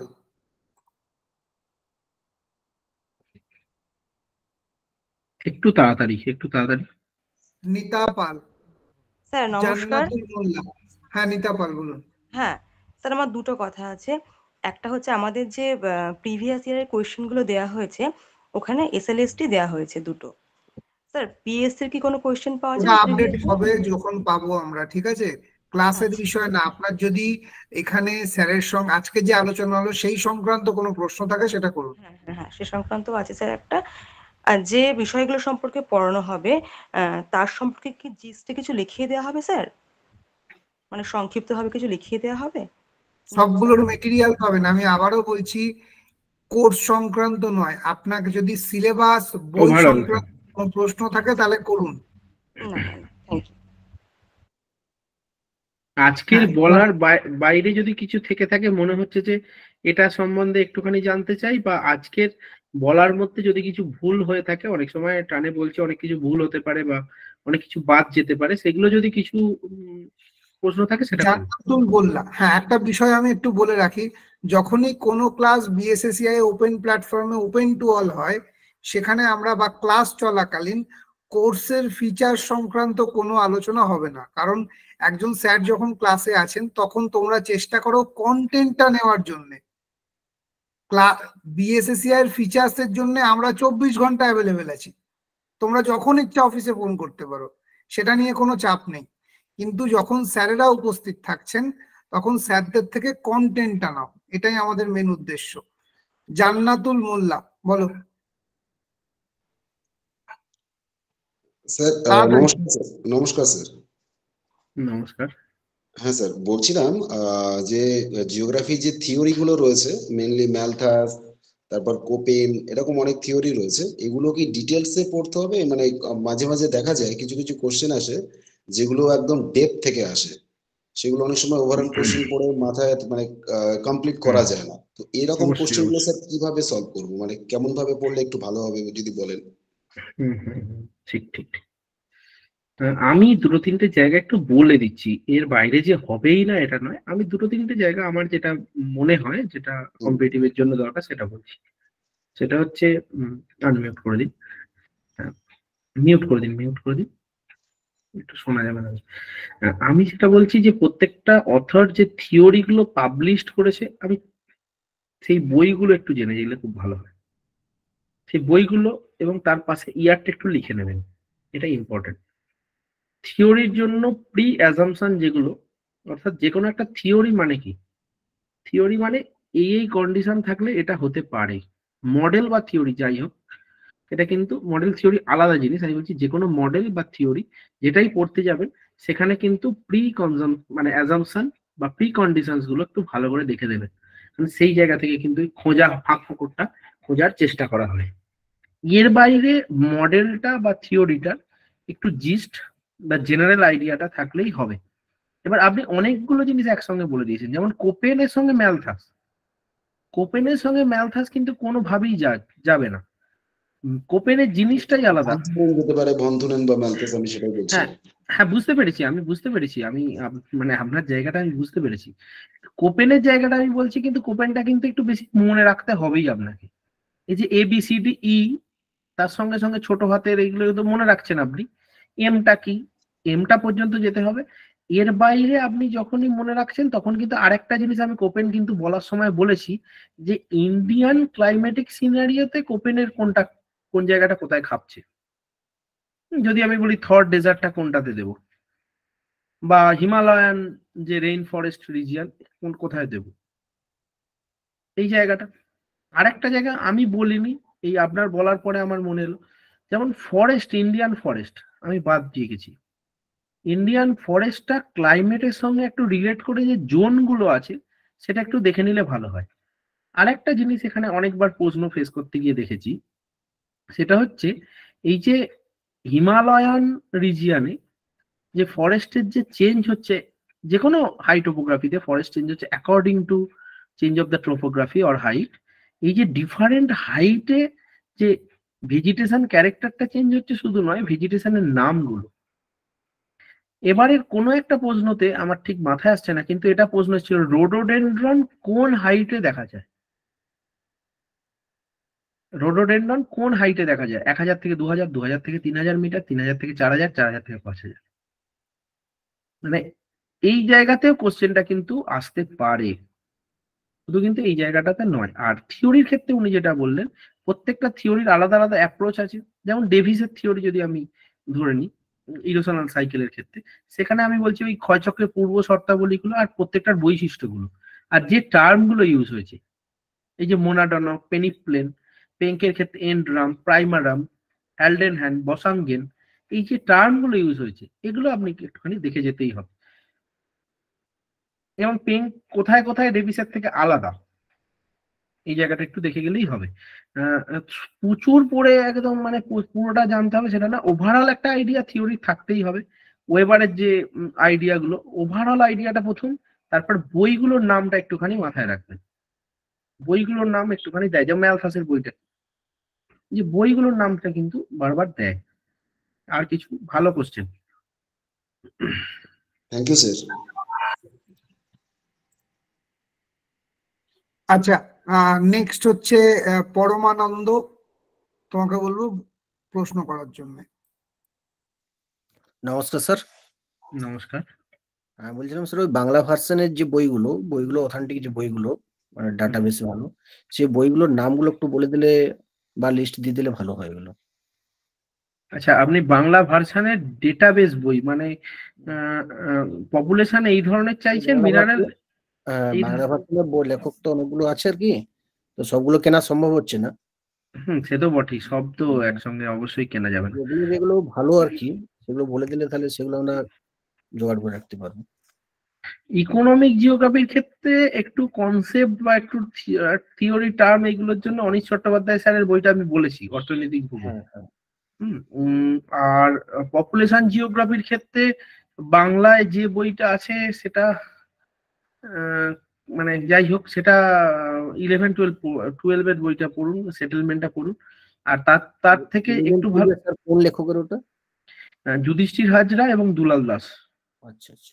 11-12 এর বইটা ভীষণ ভালো বই ওটা, 11-12-এ। আর তার সঙ্গে সঙ্গে যদি আপনারা এমনি পড়েন তাহলে ইন্ডাস্ট্রিয়াল জিওগ্রাফি, এগ্রিকালচারাল জিওগ্রাফি, এগুলো কে সিদ্ধার্থ এর কিছু বই আছে, এটা একটু দেখা যেতে পারে স্পেশাল একদম মানে করার জন্য। আর পপুলেশনের জন্য আর সি চাঁদনার বইটা খুব ভালো। আচ্ছা, দেখুন সব বই যদি আপনি জোগাড় করতে নাও পারেন, এখন অনেক কিছুর পিডিএফ অ্যাভেলেবেল, অনেক জেরক্স একটু করে নিতে হবে, এগুলো মানে নিজের চেষ্টায় করতে হবে। জিওমরফোলজির জন্য আমি যদি বলি পার্থ বসু স্যারের বইটা এবং সুভাষ রঞ্জন বসু মাইতি, এটা আমাদের সবারই কাছেই প্রায় আছে অনার্স লেভেলে। এর বাইরে ধরুন যেহেতু 11-এ ইনকর্পোরেট হয়েছে সিলেবাসটা, কি আইসোস্ট্যাসি থেকে শুরু করে কন্টিনেন্টাল ডিপটিং, এবং যখনই কন্টিনেন্টাল ডিপটিং এর কথা বলবো তখন সি ফ্লো স্প্রেডিং চলে আসবে, প্লেট টেকটনিক, এই সমস্ত কনসেপ্ট গুলো 11-12-এ এত ডিটেলসে অ্যাড হয়েছে যে আমি যদি 11-এর জিনিসটাও ভালো করে পড়ি তাহলে কিন্তু কম্পিটিটিভের জন্য যথেষ্ট। আচ্ছা, ধন্যবাদ স্যার। কিন্তু যেটাই করব খুব ভালো করে করব। আপনি একটা জিনিস দেখবেন, আমার মনে হয় যে আপনি পরীক্ষা দিয়ে এসে দেখবেন যে এই জিনিসটা ছিল না, নেই, হয়তো স্যার বলেছে 11-12 হতেই পারে না, তো দেখবেন কিন্তু আছে জিনিসটা, আছে জিনিসটা, আপনি দেখবেন এসে আছে জিনিসটা। আর তার সঙ্গে সাপোর্টিং এ আমি তো বলেইছি, সাবিন্দা সিং এর ইংলিশ বইটা একদম বাংলার মতো করে সুন্দর ইংলিশ লেখা থাকে, সবাই সেটা প্রেফারেন্স মানে দেয়, সেই বইটা দেখা যেতেই পারে। সাবিন্দা সিং এর জিওমরফোলজির যে বইটা, কিছু জিনিস একটু ছাপিয়ে বা ছবি তুলে নিয়ে, এখন তো অনেক অনেক কিছুই রয়েছে যেগুলোতে ছবি তুলে নেওয়া যেতে পারে বইয়ের পাতাগুলো, এগুলো করে একটু নিজের মতো করে লিখে সাজিয়ে নিতে হবে খাতায়। শুধু বইয়েতে থাকলে হবে না, তথ্যটা যখনই পাবেন বইয়েতে লিখে নিন, এই খাতায় লিখে নিন। এবং বইয়েতে যদি সবটা লেখা সম্ভব হচ্ছে না, যে জায়গাটা মনে হচ্ছে সেই জায়গাটা একটু হাইলাইটার দিয়ে মার্ক করে দিন। আচ্ছা, নেক্সট। ধন্যবাদ। Thank you.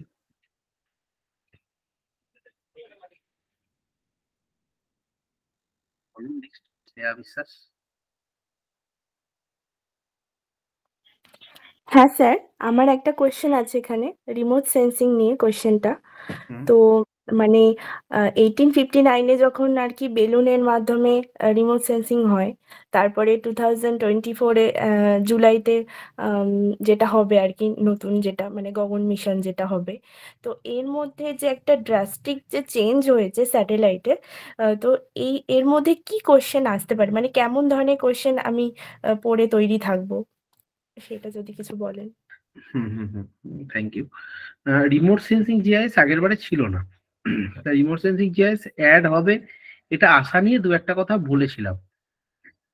একদম very rightly said that from the 1859 to 2024 the journey of ISRO, এটা কিন্তু ভীষণ একটা ড্রাস্টিক একটা চেঞ্জ, র্যাপিড একটা ডেভেলপমেন্ট বলতে পারি। ফার্স্ট স্যাটেলাইট থেকে লাস্ট স্যাটেলাইট কেউ মনে রাখতে পারবে না। আমি কথার মধ্যেই বলেছি IRS P4, P5, P6 এগুলো খুব ইম্পর্টেন্ট। ওসানস্যাট, কার্টোস্যাট এই ধরনের যেগুলো আছে সেগুলো খুব ইম্পর্টেন্ট, এগুলো একটুখানি পড়তে হবে। ভারতের যেগুলো IIRS যে স্যাটেলাইট গুলো আছে তার আগে ধরুন জিও স্টেশনারি, সানসিনক্রোনাস কোনগুলো একটু EMR ব্যান্ডের ব্যাপারে একটুখানি জানা যেতে পারে। এগুলো জানলে কোনোদিন বিফলে যাবে না। SLST হোক বা PSC সেগুলো কাজে লাগবেই আপনার। মানে আমি বলতে চাইছি যে রিসেন্ট যেগুলো ধরুন চন্দ্রযান 3 নিয়ে হয়তো কিছু একটা দিতেই পারে, এই ধরনের কিছু রিসেন্ট ডেটা হয়তো আপনি জেনে যেতে পারেন। তবে আমি একটু সাজেস্ট করব যে geomorphology, climatology, environmental geography, population, Indian geography, এই 5-6টা জিনিস কিন্তু আগে তৈরি করে নিলে ভালো হয়, কারণ এগুলো সিলেবাসে ছিল, এগুলো বাদ দিয়ে কিছু অ্যাড হবে না। আমি এটা একটু বোল্ডলি বলছি, এগুলো বাদ দিয়ে কিন্তু অ্যাড হবে না। জিওমরফোলজি, ক্লাইমেটোলজি, বায়োজিওগ্রাফি, ইন্ডিয়া বাদ দিয়ে কিন্তু সিলেবাস তৈরি হবে না ভূগোলে, এটা থাকবেই। এগুলো আগে আপনারা দেখে নিন, তারপর সিলেবাসে যদি দেখা যায় রিমোট সেন্সিং GIS আছে তাহলে রিমোট সেন্সিং GIS এর জিনিসগুলো একটুখানি দেখে নেবেন। তবে প্র্যাকটিক্যাল একটু থাকবে বলে আশা করা হচ্ছে। বিশেষ করে স্কেল প্রজেকশনের কনসেপ্ট গুলো একটু চোখ বুলিয়ে নিয়ে যেতে পারে। স্কেল প্রজেকশন, কিছু কিছু স্ট্যাটিস্টিক্স এর ছোট ছোট জিনিস, এইগুলো একটুখানি দেখে নেওয়া যেতে পারে। স্কেল বলতে স্যার নমিনাল ওই স্কেলগুলোর কথা বল, রেশিও, নমিনাল? হ্যাঁ, আমি বলছি ধরুন ম্যাপ স্কেলের যে কনসেপ্ট গুলো আছে, যে লার্জ স্কেলের ম্যাপ কোনটা, টপোসিটি চলে আসবে তখনই মানে এই যে স্মল স্কেলের ম্যাপ কোনটা, মিডিয়াম স্কেলের ম্যাপ কোনটা, তখন আপনার যেটা আপনার মৌজা মানচিত্রের স্কেল কত, হ্যাঁ, এই ধরনের যে কনসেপ্ট গুলো আছে এটা। তার পাশাপাশি ধরুন স্কেলের দিক, টপোসিটের দিক থেকে যদি কে পাবলিশ করে, সার্ভে অফ ইন্ডিয়া নিয়ে কোনো যদি ডিটেলস, এই ধরনের যদি কিছু জিনিস। অমিত স্যার আপনার মাইকটা মানে আনমিউট হয়ে গেছে। এই ধরনের যে জিনিসগুলো, প্রজেকশনের ক্ষেত্রে যে প্রজেকশনের ক্লাসিফিকেশন, 4টে যে প্রপার্টি প্রিজার্ভেশন অনুযায়ী যে ক্লাসিফিকেশনটা, shape, size, distance, direction, shape কোনটা ঠিক করে, মার্কেটার প্রজেকশনের উপর বারবার জোর দেওয়া হচ্ছে। 11-12 এর সিলেবাসে এবারে মার্কেটার প্রজেকশন ঢুকে গেছে, মার্কেটার প্রজেকশনের উপর জোর দেওয়া হচ্ছে। মার্কেটার প্রজেকশন একটা প্রজেকশন শুধু নয়, রাম লাইন কি, অনেক কিছু আছে, মানে একদিনে তো ওইভাবে করা যাবে না, কিন্তু যেগুলো আমি বলছি সামহাও একদম পিন পয়েন্টে বলার চেষ্টা করছি কিন্তু।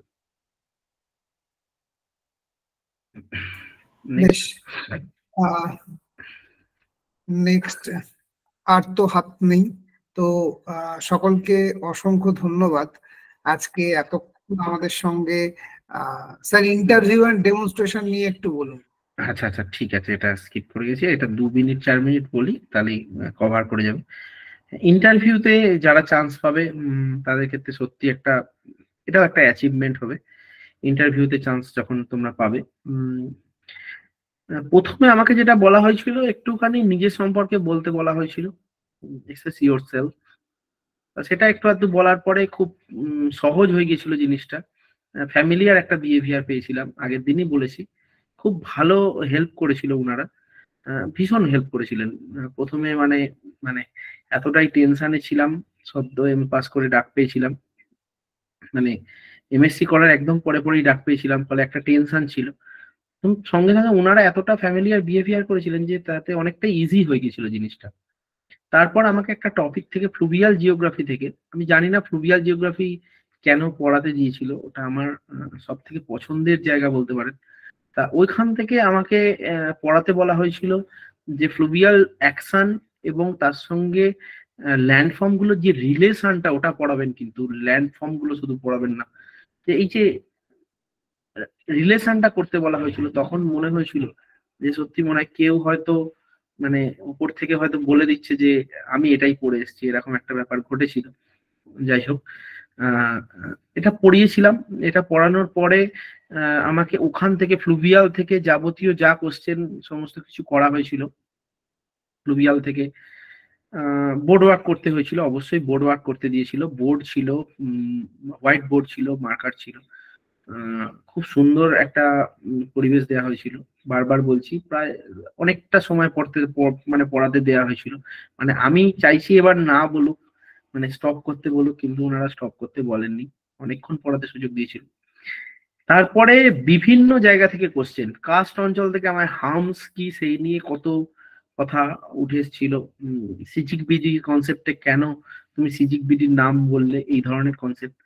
আর আমি জাস্ট একদম ঘরোয়া পরিবেশে শেয়ার করছি এই জিনিসটা, কোনোভাবেই এটা নয় যে আমি আমার কথাটা বলছি। এটা একটা ইমোশনাল জায়গাও বটে। একটা 22-23 বছরের ছেলেকে ইন্টারভিউতে দেখে এতক্ষণ সময় দিয়েছিল, এটা খুবই একটা ইমোশনাল জায়গা ছিল। তাতে জিজ্ঞাসা করা হয়েছিল যে সুপার ইম্পোজড প্রোফাইল কি, যে সুপার ইম্পোজড প্রোফাইল কি, এটা জিজ্ঞাসা করার পরে আমি সুপার ইম্পোজড প্রোফাইল কি বলার পরে ওনারা সঙ্গে সঙ্গে বলেছিলেন যে সুপার ইম্পোজড প্রোফাইল কেন ড্র করা হয় বলুন তো, বলতো। তখন কিন্তু ওই অ্যান্সারটা শোনার পরে, মানে আজও আমি অনেককে শেয়ার করি যে ভালো জানলে কিন্তু কোনোদিন কোনো কিছুর অভাব হবে না। সুপার ইম্পোজ প্রোফাইল কেন ড্র করা হয়, একজন যদি একটু আমার সঙ্গে শেয়ার করেন, তাহলে একটুখানি মাইকটা আনমিউট করে বলুন তো, সুপার ইম্পোজ প্রোফাইল কেন ড্র করা হয়?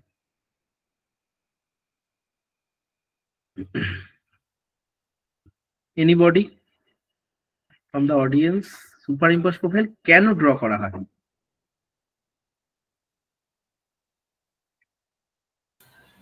যে কেউ নিজের মাইক অন করে বলতে পারে। স্যার কোনো একটা অঞ্চলের physical and socio cultural properties গুলো তুলে ধরার জন্য। না, সোশিও কালচারালের সঙ্গে সুপার ইম্পোজ প্রোফাইলের কোনো সম্পর্ক নেই, ওটা ট্রানজেক্ট চার্টের হয়।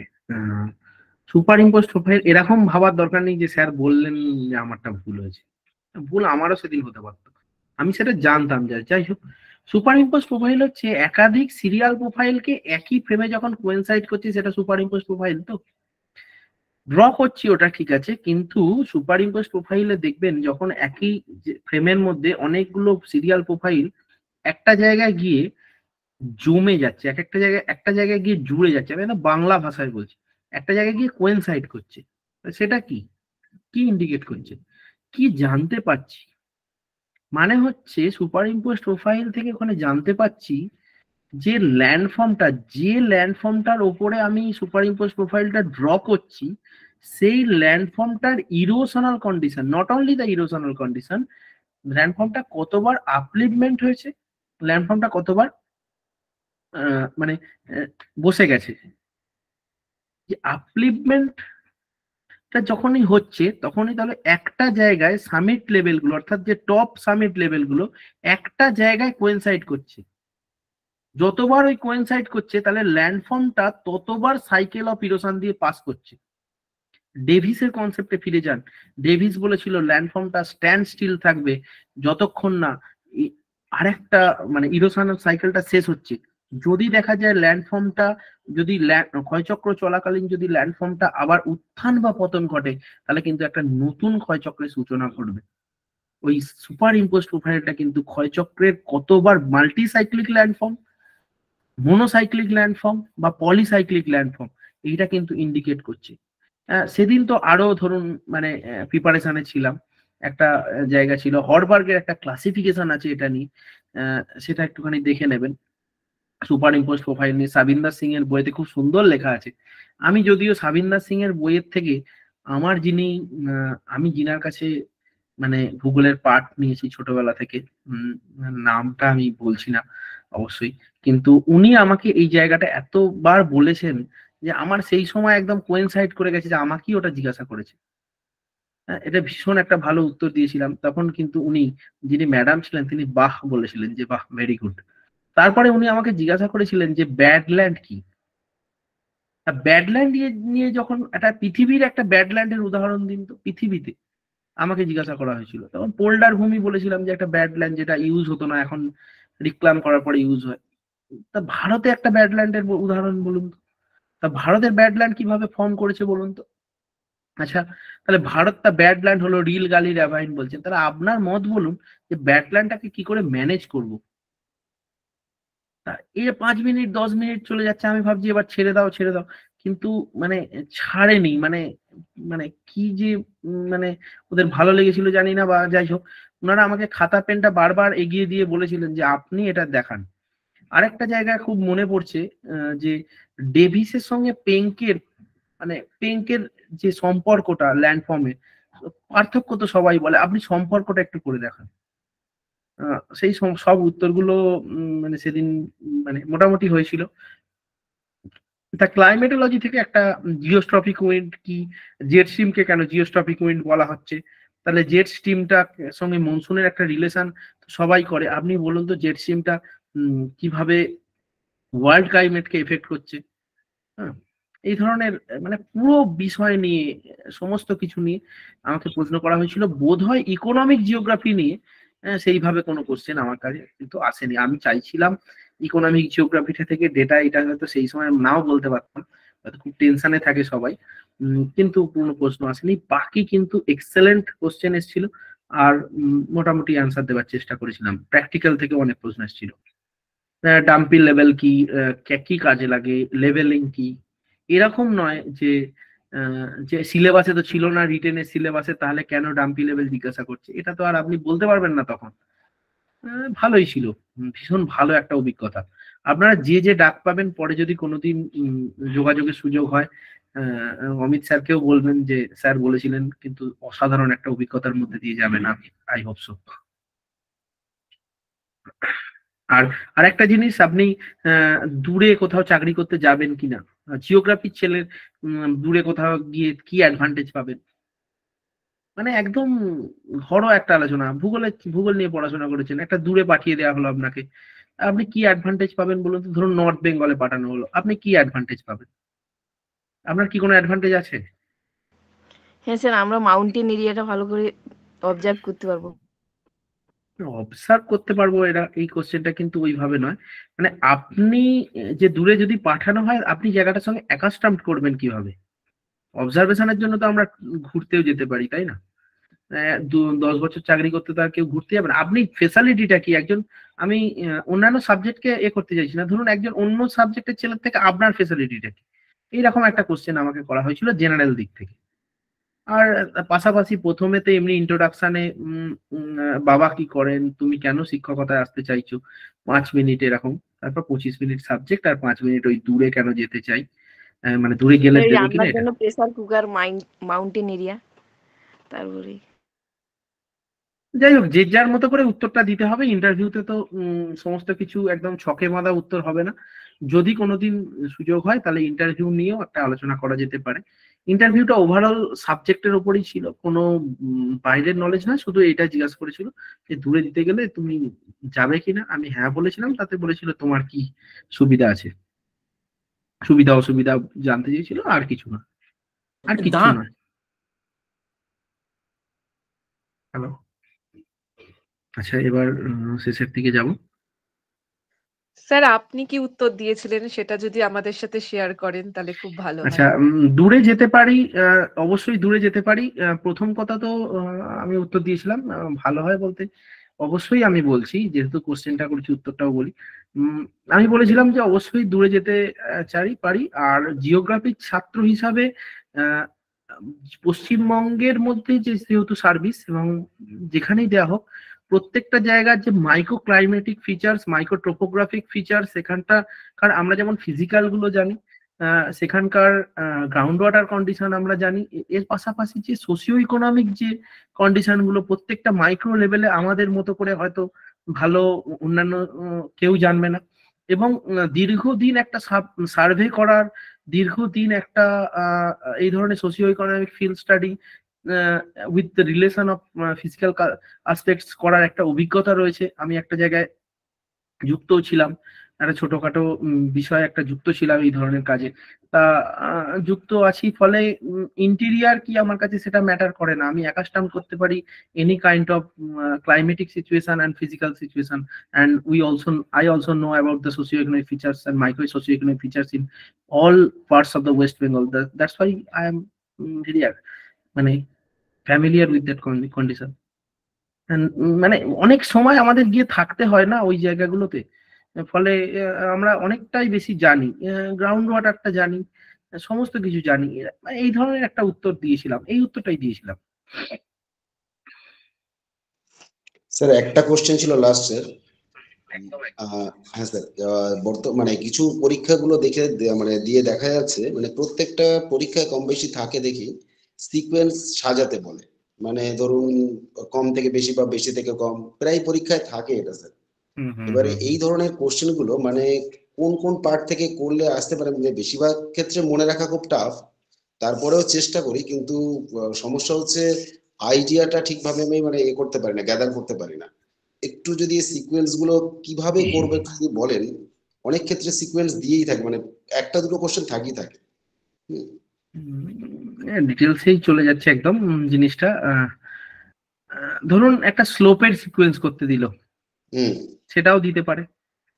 ধরুন আপনাকে এরকমও আমি পরীক্ষা দিতে গিয়ে দেখেছি যে ক্লাইমেটিক থিওরি গুলো অথর দিল, ইয়ার দিল, আপনাকে সিকোয়েন্স করতে দিতে পারে, সেটা হতে পারে। তার পাশাপাশি ধরুন সিকোয়েন্স করতে দিতে পারে, এমনও সিকোয়েন্স দেখেছি আমি, একটু শেয়ার করছি, যে পূর্ব ভারত থেকে পশ্চিম ভারতের দিকে লোহার খনিগুলোকে সিকোয়েন্স করুন, উত্তর ভারত থেকে দক্ষিণ ভারতের দিকে রিভার সিস্টেম বা ড্রেনেজ সিস্টেমটাকে সিকোয়েন্স করুন। কোন দিক থেকে বলছে এটা কিন্তু খেয়াল রাখবেন ম্যাপের ক্ষেত্রে, কোন দিক থেকে কোন দিক বলছে, নর্থ থেকে সাউথ বলছে না সাউথ থেকে নর্থ বলছে, এটা কিন্তু একটু খেয়াল রাখবেন। আর এমনি সিকোয়েন্স যেগুলো দেবে সেগুলো ফিজিক্যাল জিওগ্রাফি থেকে দিলে আপনাদের অসুবিধা হবে না আমার মনে হয়। আর এরকম যদি যায়, ধরুন বাঁদিকে গ্যাসের নামগুলো দিল, ডান দিকে কোয়ান্টিটি গুলো দিল, আপনাকে পাজেল করতে দিল, ইজি বলছেন, কিন্তু আর্গনের কোয়ান্টিটি যদি দেয়, যদি একটা ভুল দিয়ে দেয়, এর মধ্যে কোনটা ভুল আছে তো যদি বাঁচতে দেয়, আর্গন দিয়ে দেয়, তাহলে সেক্ষেত্রে মানে আমি আপনাকে বলছি না ইজি, মানে ব্যাপারটা বুঝতে পারছেন যে তখন কিন্তু কঠিন হয়ে যায়। একটা ভুল দিয়েছে, কোনটা ভুল, হ্যাঁ কোনটা ভুল সেটা বাঁচতে বলছে, সেই লেভেলে যদি কিছু একটা থাকে, থাকবেই, এরকম থাকবেই। কারণ দেখুন পিএসসি যখন কোশ্চেনটা করবে, এরকম নয় যে বাকি সমস্ত ইউপিএসসি এসএসসি কোথায় কি কোশ্চেন হচ্ছে সমস্ত দেখেই কিন্তু কোশ্চেনটা স্ট্যান্ডার্ডাইজ করা হবে। এরকম স্ট্যান্ডার্ডাইজ করা হবে না যে আমি শুধু দিয়ে দিলাম, এরকম নয় কিন্তু। অ্যাসারশন রিজন টাইপের কোশ্চেনগুলো কি করে যাবে পিএসসি তে এরকম দেখি?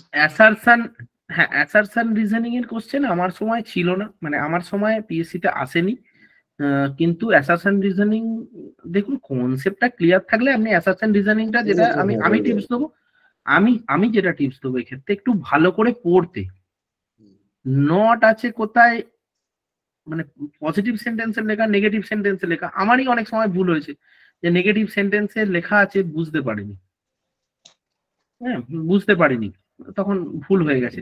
শেষের ওয়ার্ড গুলো ভালো করে পড়বেন, কিন্তু অ্যাসারশন রিজনিং হলে দুবার তিনবার করে জিনিসটা পড়বেন, তবে উত্তরটা করবেন।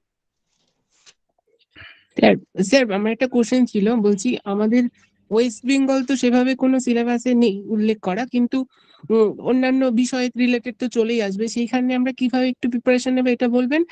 আর ওশেনোগ্রাফির জন্য কি 11-এর যে এখন বর্তমানে যে সিলেবাসটা, ওইটা কি দেখে যাবো, বটন টোপোগ্রাফি বা স্যালিনিটি টেম্পারেচার, ওটা দেখলেই হবে 11-এর বইটা, না অন্য কোনো বই? আসলে এত ভালো ভালো প্রশ্ন আসছে, মানে সত্যি খুব ভালো ভালো প্রশ্ন আসছে। ওশানোগ্রাফি সিলেবাসে নেই, মানে আগের বারের অনুযায়ী, এবারে থাকতে পারে।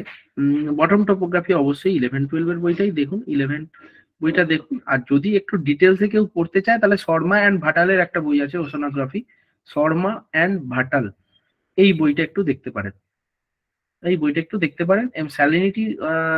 স্যালিনিটির পাশাপাশি এই যে পিগনোক্লাইন, হ্যালোক্লাইন, থার্মোক্লাইন, এই ধরনের যে জিনিসগুলো আছে, হুইচ টাইপস অফ মানে স্যালিনিটি মানে সব থেকে বেশি, সোডিয়াম ক্লোরাইড যেটা, তারপরে কোনটা ম্যাগনেসিয়াম ক্লোরাইড, এই ধরনের যদি সাজাতেও দেয়, মানে কোশ্চেন কিন্তু করার জায়গা অনেক আছে।